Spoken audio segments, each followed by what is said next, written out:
सिडको पवननगर येथील जिजामाता भाजी मार्केट परिसरातील वाढत्या अतिक्रमणामुळे नागरिक आणि स्थानिक दुकानदार हवालदिल झालेत.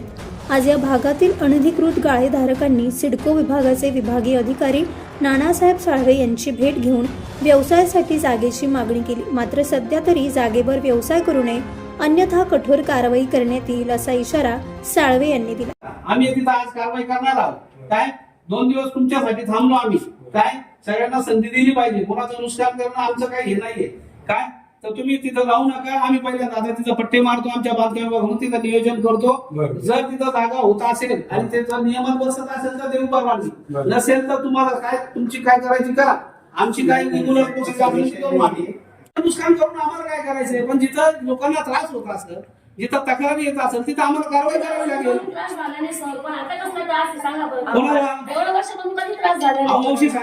तिथल्या सारख्या तक्रारी आहेत, सारख्या प्रॉब्लेम आहे आणि आम्ही तिथं आतापर्यंत 10 ते 12 वेळा कारवाई केली आहे ना.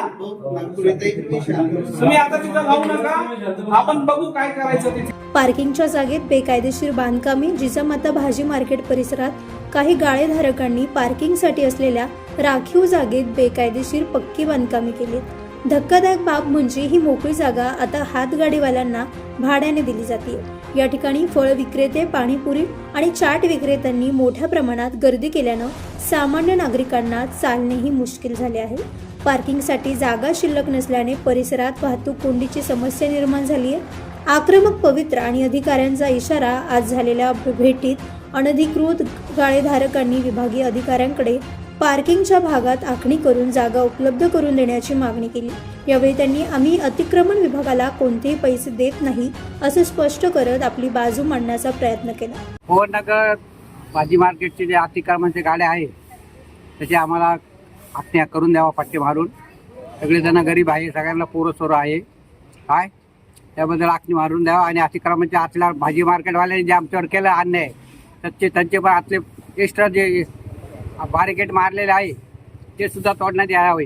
बरं, आतल्या व्यापाऱ्यांचं म्हणणं आहे, भाजी विक्रेत्यांचं, की तुम्ही अतिक्रमण विभागाला पैसे देतात. याच्या संदर्भात तुम्ही काय सांगाल? ही खोटी बातमी आहे. आम्ही कधी कोणाला काही बोलत नाही आणि अतिक्रमणे आम्हाला काही बोलत नाही आणि परत उद्भवता असं आहे. बरं, तुम्ही आता विभागीय अधिकाऱ्यांना भेटले, तुम्हाला त्यांनी काय आश्वासन दिलं? सांगितलं आता सध्या तुम्ही काही लावू नका, तुमचा जो माल आहे तो तुम्ही फेरीवर विकून टाका, मी काय असेल ते पुढचं पाहतो. 4 महिन्यापासून गाडी बंद होती. संतापामध्ये मी साहेबांना आत्महत्या करायची बोलले, त्याची मी माफी मागते आणि मला पार्किंगची जी जागा आहे, पार्किंगच्या पाठीमागे जी जागा आहे ती थोडीफार जागा मला हातगाडी लावायला द्या. परंतु विभागीय अधिकारी नानासाहेब साळवे यांनी गाळेधारकांची मागणी फेटाळून लावत कडक भूमिका घेतली. त्यांनी स्पष्ट केलं की सध्या कोणत्याही परिस्थितीत अनधिकृत जागेवर व्यवसाय करता येणार नाही. नियम मोडणाऱ्यांचे अतिक्रमण तातडीने हटवण्यात येईल. भाजी मार्केट परिसरातील रस्ते आणि पार्किंग मोकळी ठेवणे ही प्रशासनाची प्राथमिकता आहे. नागरिक आणि व्यापाऱ्यांचा संताप. मार्केटमधील नियमित दुकानदारांनी यापूर्वीच महानगरपालिकेकडे निवेदनाद्वारे कारवाईची मागणी केली होती. अतिक्रमणामुळे व्यवसायावर परिणाम होत असून परिसरात अस्वच्छता आणि गोंधळ वाढल्यानं स्थानिक रहिवासी संताप व्यक्त करतात. आता महानगरपालिका नेमकी कधी आणि कशी कारवाई करणार याकडे सर्वांचं लक्ष लागतं. प्रतिनिधी राजेंद्र सूर्यवंशी यांच्या रिपोर्टनुसार.